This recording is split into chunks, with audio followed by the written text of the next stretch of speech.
Welcome back नाज़रीन।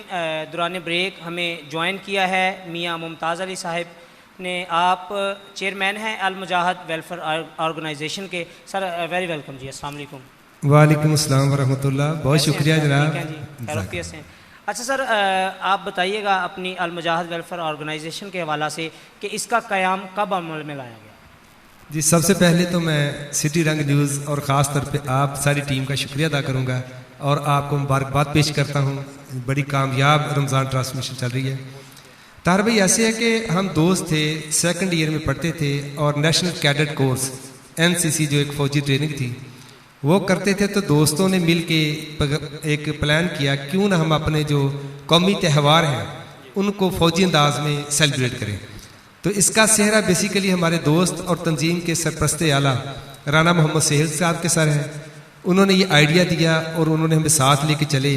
अल्हम्दुलिल्लाह 1992 से लेके आज तक 30 साल हो गए हैं और ये अल्हम्दुलिल्लाह हमारा सफ़र जारी सारी है। क्या बात है। अच्छा सर, हमारे ऑडियंस को बताइएगा कि इसका मंशूर क्या है, आपकी तंजीम बनाने का, इसके पीछे मकसद क्या है। देखिए, हमारा एजेंडा या मंशूर यकनुकाती था स्टार्ट में कि अपने वतन से, इस मदीना सानी से मोहब्बत करना और इस पैगाम को अपनी नौजवान नस्ल तक पहुंचाना। जितने भी हमारे कौमी त्यौहार हैं उनके मकासद, उनके अंदर जो सबक है और जितने हमारे कौमी हीरोज़ हैं उनकी मुशक्क़त, उनकी मेहनत, जो उनके किरदार था, उससे नौजवान नस्ल को रोशनास करवाना। अच्छा सर, हमने देखा है क्योंकि मीडिया के हवाला से हमने कवरेज देनी होती है, तो आप हर जो कौमी त्यौहार है उसको बड़े मिली जोशो जज्बे के साथ मनाते हैं। 14 अगस्त हो गया या दूसरे जो भी कोई कौमी त्यौहार होता है, इसके पीछे क्या मकसद है सर। देखें, हमारा स्लोगन है proud to be a Muslim, proud to be a Pakistani. तो ये चीज़ें हमारी नौजवान नस्ल ने आगे लेके चलनी है। दरअसल ये नौजवान नस्ल के लिए एक मोटिवेशन है हुब्बुल वतनी की। और अल्हम्दुलिल्लाह अल्लाह का ये एहसान है कि जब भी हमने कॉल किया नौजवान नस्ल ने लब्बैक कहा। और आप मीडिया के बंदे हैं, बड़ा अच्छे तरीके से जानते हैं कि अल्हम्दुलिल्लाह हर दिन गुजरने के साथ नौजवान नस्ल हमारे साथ बहुत ज़्यादा शामिल होती है और अपना वो हिस्सा डालती है। और हमारा मकसद ये है कि हमारा किरदार जो है इत्तेहादुल बैनुल मुस्लिमीन और एक मिली उमंग के तौर पे होना चाहिए कि हम इत्तेहाद का बाइस बने। क्या बात।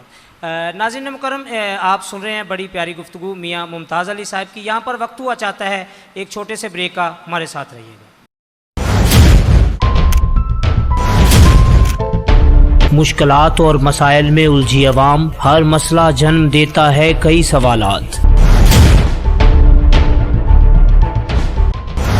जाएंगे हम वहाँ जहाँ की हर खबर छुप जाती है और दिखाएंगे वो जो रहता है आपकी नजरों से ओझल। खबरों को तलाशने और तराशने के बाद न्यूज रूम से सीधे आप तक बात होगी रियासत की, हुकूमत की, सियासत की। पाकिस्तान के हर शहर, टाउन, कस्बों और देहातों में छुपे टैलेंट की खोज में एक अहम कोशिश। हम दिखाएंगे, हम सुनाएंगे खबरों के अंबार में से सही और मुसद्दिका खबरें। तालीम और उस्ताद, फन और फनकार, खेल और खिलाड़ी और हर शोबा हाय जिंदगी से जुड़ी अहम खबरों को देखने और सुनने के लिए देखते रहिए सिटी रंग न्यूज़। हर रंग है अपना रंग। वेलकम बैक नाज़रीन, हमारे साथ स्टूडियो में मौजूद हैं मियाँ मुमताज़ अली साहब जो अपनी तंजीमी सरगर्मियों के बारे में हमें आगाह कर रहे हैं। अच्छा सर, बताइएगा कि आपने नौजवान की बात की है, तो मैं समझता हूँ कि नौजवान जो हैं वो हमारे लिए लिक्विड गोल्ड की अहमियत रखते हैं।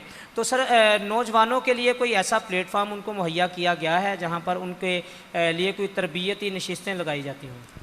जी बिल्कुल ताहिर भाई, ये हमारा अल्हम्दुलिल्लाह एक प्लान था और इसमें हमारे तंजीम के जो मौजूदा सदर हैं जनाब मिर्ज़ा मोहसिन साहब, उन्होंने बड़े अच्छे तरीके से एक तरबियती नशिस्त का सिलसिला हमने शुरू किया है, जिसमें मुख्तलिफ मुआशरती मुआशी जो पहलू हैं उनके हवाले से जो हमारे इंटेलेक्चुअल लोग हैं उनके साथ हम बच्चों का सेशन करवाते हैं। तो वो उस तरबियती प्रोग्राम में हर माह में 1 या 2 हमारे प्रोग्राम चलते रहते हैं जो त्यौहार है उनके अलावा।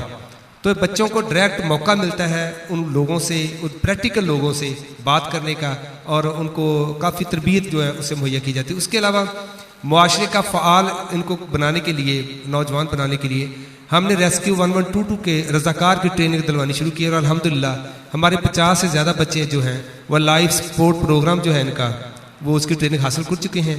और जब भी कोई ऐसा मसला होता है, कोई ऐसे ख़ास मौके और त्यौहार होते हैं, तो रेस्क्यू 1122 के साथ मिलके हमारे नौजवान जो है वो अपनी खिदमत से अंजाम देते हैं।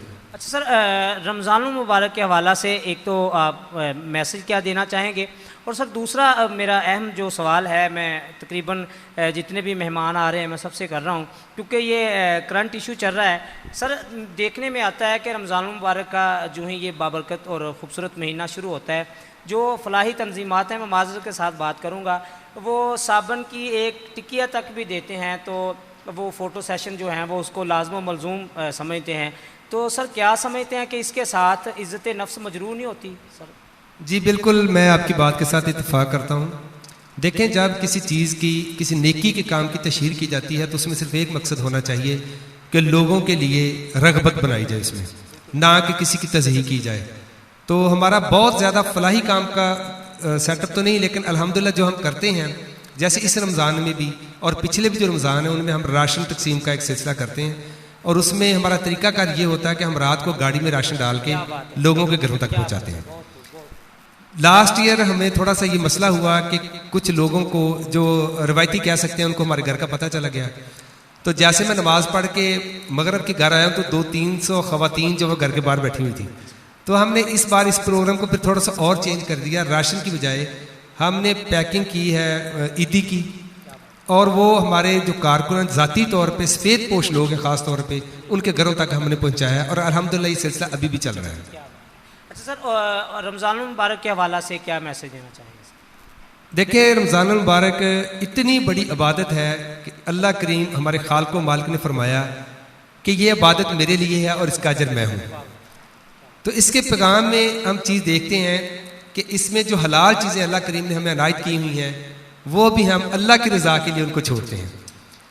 तो मुआशरे में माज़रत के साथ मैं हमेशा ये बात करता हूँ अपने सियासी जो हमारी पार्टियाँ उनके हवाले से, कि नौजवान नस्ल इतना ज़्यादा इन्वॉल्व हो गई हैं और उनमें सब्र का इतना फुकदान है कि वो इवन गाली गलोच तक भी मामला चले जाते हैं, जो कि इंतहाई तकलीफ़देह हैं। तो बात यह है कि सब्र सिर्फ खाने पे नहीं है। सब्र किसी की अगर बात अच्छी नहीं लग रही, आपको किसी के आइडिया के साथ आप मुत्तफिक नहीं हैं, उस पर सब्र करना भी ये रोज़े में है। दूसरा, नौजवानों के लिए मेरा पैगाम है, किरदार से बनाएं मेयारे ज़िंदगी, माहौल से हालात का सौदा ना कीजिए। अल्हम्दुलिल्लाह 2 साल पहले माशाल्लाह आपने भी कवरेज दी थी हमारा फिल्ट्रेशन प्लांट का, तो वो इतना कामयाबी से चल रहा है, हमारे लिए इतना बाइसे इत्मीनान है कि गर्मियों में अल्हम्दुलिल्लाह 15,000 लीटर तक पर डे जो पानी है वहाँ से लोग लेके जाते हैं। उसके अलावा हमने वादा किया था कि हम लोगों के घरों तक भी पहुँचाएंगे, तो हमने एक रिक्शा ड्राइवर का अरेंज किया है। तो एक माइनर से 20-25 रुपए कैन के हम जो रखे हैं उसमें उसका खर्च कवर हो जाए, तो अल्हम्दुलिल्लाह वो भी हमारा सिलसिला चल रहा है। और हम गनी फिल्ट्रेशन प्लांट के नाम है उनका, हज़रत उस्मान गनी रज़ी अल्लाह ताला अन्हु की निस्बत से, तो वो अल्हम्दुलिल्लाह बड़ी कामयाबी के साथ हमारा सिलसिला चल रहा है। जी नाज़रीन मुकर्रम, आप सुन रहे थे मियाँ मुमताज़ अली साहब की बड़ी प्यारी गुफ्तगू, जिसमें वो कह रहे थे कि हमें हमेशा जो है वो सब्र से काम लेना चाहिए। और जैसा कि मैंने उनसे सवाल किया था फ़ोटो सेशन के हवाला से, बड़ा तफसीली उन्होंने समझाया है। नाज़रीन मुकर्रम, आप सुन रहे थे मियाँ मुमताज़ अली साहब की बड़ी प्यारी और खुसूसी गुफ्तगू, जिसमें वो कह रहे थे कि हमें सब्र से काम लेना चाहिए। और फ़ोटो सेशन के बारे में जो मैंने उनसे सवाल किया उस पर उन्होंने बड़ा तफसीली जवाब दिया। नाज़रीन मुकर्रम, यहाँ पर प्रोग्राम का वक्त ख़त्म हुआ चाहता है। अपने मेज़बान ताहिर जुराही को इजाज़त दीजिए। मिलेंगे अगले प्रोग्राम में एक नए और ख़ूबसूरत मेहमान के साथ। पाकिस्तान जिंदाबाद।